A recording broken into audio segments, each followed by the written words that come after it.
কেমন লাগছে বল? দেখো বন্ধুরা, আমরা এখন ক্যাংড়া রান্না করব। ঠিক আছে, ক্যাংড়াটা গরম জলে দেওয়া হলো। হ্যাঁ, ও যা লাগবে না, মোটামুটি 4টে ক্যাংড়াই 700-800 হয়ে যাবে।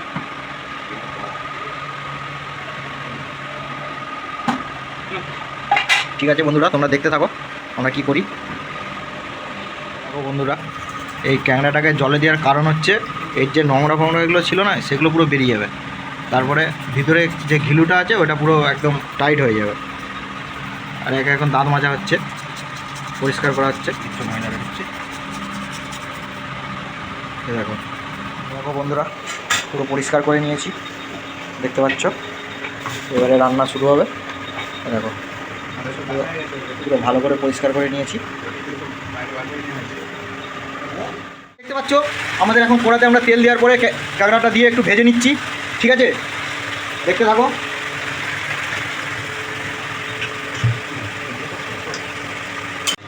এই দেখো লাল লাল হয়ে গেছে, এবারে আমরা এটা তুলে নেব। ঠিক আছে, তারপরে এবার মশলা করা শুরু করব।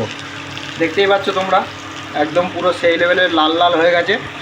তো চলো বন্ধুরা, লাল লাল ঝাল ঝাল ক্যাংড়ার ঝাল। ওর মধ্যে এখন খাঁটি সরষের তেল চলে গেছে। আর এদিকে দেখতে পাচ্ছ আমাদের ভাত ফুটছে, টকবক টকবক করে ভাত ফুটছে। ঠিক আছে, একদম গরম গরম ভাত আর ক্যাংড়ার ঝাল। কারা কারা খেতে চাও বন্ধুরা, তোমরা সবাই চলে এসো। এখন তেলের মধ্যে চলে যাচ্ছে ফোড়ন, তেজপাতা আর শুকনো লঙ্কা। তেলের মধ্যে ফোড়ন চলে গেল, এবার এটা একটু নেড়ে চেড়ে নেব। ঠিক আছে,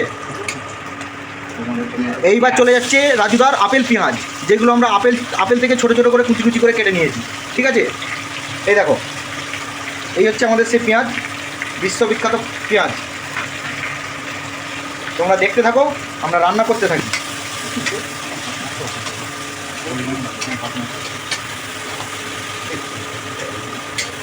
কি সেন্ট বন্ধুরা, পেঁয়াজের যদি এত সেন্ট, তাহলে ক্যাংড়াটা খাবার সময় কত সেন্ট লাগবে, সেটাই খালি ভাবো। পেঁয়াজটা একটু আমরা গোলাপি গোলাপি করে ভেজে নেব, তারপরে বাদবাকি মশলা দেবো। তো তোমরা দেখতে পাচ্ছ পেঁয়াজটা ভাজা হয়ে গেছে। এবার এর মধ্যে আলু অ্যাড করে দিচ্ছি। আলুটা ভালো করে পেঁয়াজের মধ্যে ভেজে নেব। আলুটা মোটামুটি এর মধ্যে ভালো করে একদম পেঁয়াজের মধ্যেই ভেজে নেব, যাতে পেঁয়াজের স্বাদটা আলুর মধ্যে যায়। চলো আলুটা ভালো করে ভেজে নিই। আর এদিকে দেখছো ভাত ফুটছে।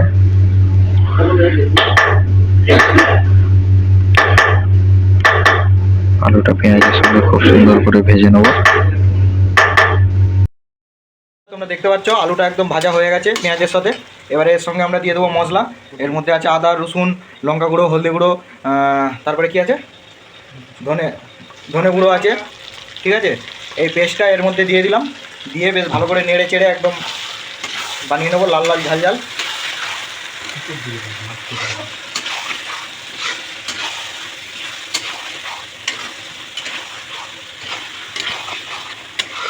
দেখতেই পাচ্ছ, একদম কড়াইয়ের মধ্যে ভালো করে এটাকে নেড়ে নিচ্ছি মশলাটাকে আলু আর পেঁয়াজের সাথে। এর মধ্যে এখনও কী অ্যাড হবে, টমেটো না, তাই না? এর মধ্যে এখনও টমেটো অ্যাড হবে। তো তোমরা দেখতে থাকো আজকের স্পেশাল ক্যাংড়ার ঝাল। এর মধ্যে এবার টমেটোটা আমরা অ্যাড করে দেবো। মশলাটা প্রায় বলতে গেলে হয়েই এসেছে, এর মধ্যে এখন টমেটোটা অ্যাড করে দেবো।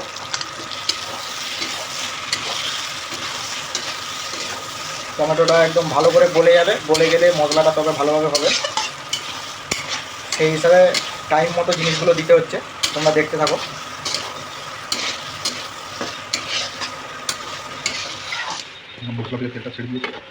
তো বন্ধুরা, তোমরা দেখতে পাচ্ছ যে আমাদের মশলা থেকে তেল ছেড়ে দিয়েছে একদম। ঠিক আছে, এবারে এর মধ্যে একটু হালকা করে জল দিতে হবে। তো জলটা যে দেবো না, জলটা মানে এই যে আদা রসুনটা যে পেস্ট করা হয়েছিল, সে আদা রসুনের পেস্টের জলটা মানে দিয়ে দেবো।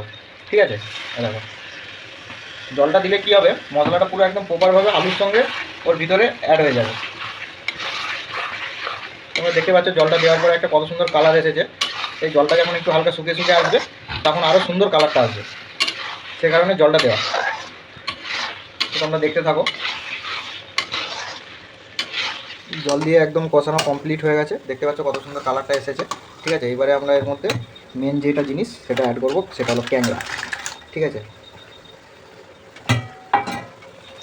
এবার এর সাথে একটু কষিয়ে নেবো, তাই তো? কতক্ষণ কষানো হবে তবু এর সাথে? 10 মিনিট। এর সাথে 10 মিনিট কষিয়ে নেবো, তারপরে এতে জল দিতে হবে নাকি? জল দিয়ে হ্যাঁ, ভালো করে কষিয়ে নেবো এর সাথে। প্রায় 10 মিনিট হয়ে গেছে আমাদের এটা দেওয়ার পরে। ঠিক আছে, এবারে আমরা এর মধ্যে জল অ্যাড করবো। কত সুন্দর কালার এসেছে দেখেছো বন্ধুরা, কারণ দেখলেই মানে লোভনীয় ব্যাপার যাকে বলে। ঠিক আছে, এর মধ্যে এবার আমরা জল দিয়ে দেবো। জল দিয়ে ভালো করে একদম ফোটানো হবে। জলটা বেশি দেওয়া হবে না, অল্পই দেওয়া হবে, কারণ এটা মাখা মাখা হবে তো, তাই বাস একটু বুঝাই তো, জল আর দেওয়া হবে না। ঠিক আছে, এই জলটা দেওয়া হয়েছে, এটা দিয়ে এবারে একটু সেদ্ধ সেদ্ধ মানে হয়ে যাবে। মাখা সেদ্ধ অলরেডি আগে থেকে হয়ে আছে, সেদ্ধর পরে আবার ভাজা হয়েছে, এবারে শুধু এই এর সঙ্গে ভালো করে মিক্স করে নিয়ে আর কি। তো বন্ধুরা তোমরা দেখতেই পাচ্ছ একদম আমাদের রান্না পুরো রেডি। ঠিক আছে, একদম সব কিছু প্রপারভাবে হয়ে গেছে। তো চলো এবার খেতে বসবো, রাতও হয়ে গেছে, এখন প্রায় 1টা বাজতে যাচ্ছে। ঠিক আছে, রেডি হয়ে গেছে ক্যাংড়ার ঝাল, লাল লাল ঝাল। তো চলো একদম খেতে বসে দেখা হচ্ছে। এই দেখো বন্ধুরা, আমাদের কাঁকড়ার তরকারি রেডি, একদম লাল লাল ঝাল ঝাল। ঠিক আছে, কেমন লাগছে বন্ধুরা একটু তোমরা জানাবে। এবারে দেখো একটু খেয়ে দেখি কেমন হয়েছে। ঠিক আছে, একটু মাখিয়ে এই দেখো,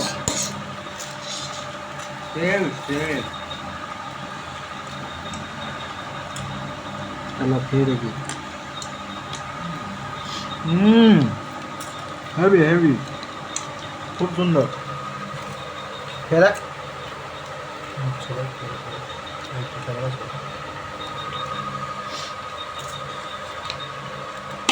খা। এই যে একটু গ্রেভি নিলাম, এই যে আলুটা মাখলাম, এই যে ডলা বানালাম, এই যে তারপরে এই যে মুখে যাবে, এই যে একটা এর যে নিলাম। স্বাদ, এর যে স্বাদ, কেমন লাগছে বল। হেভি।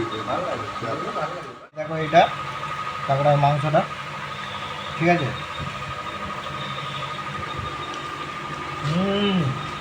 পুরো অমৃত।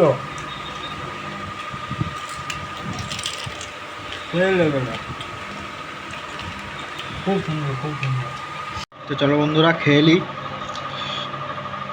খেয়ে দিয়ে দেখা হচ্ছে তোমাদের সাথে। তো বন্ধুরা আমরা খেয়ে দিয়ে একটু এই রাস্তার ধারে ঘুরতে বেরিয়েছিলাম।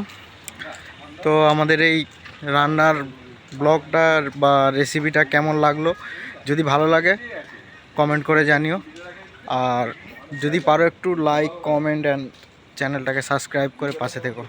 তো চলো টাটা বাই।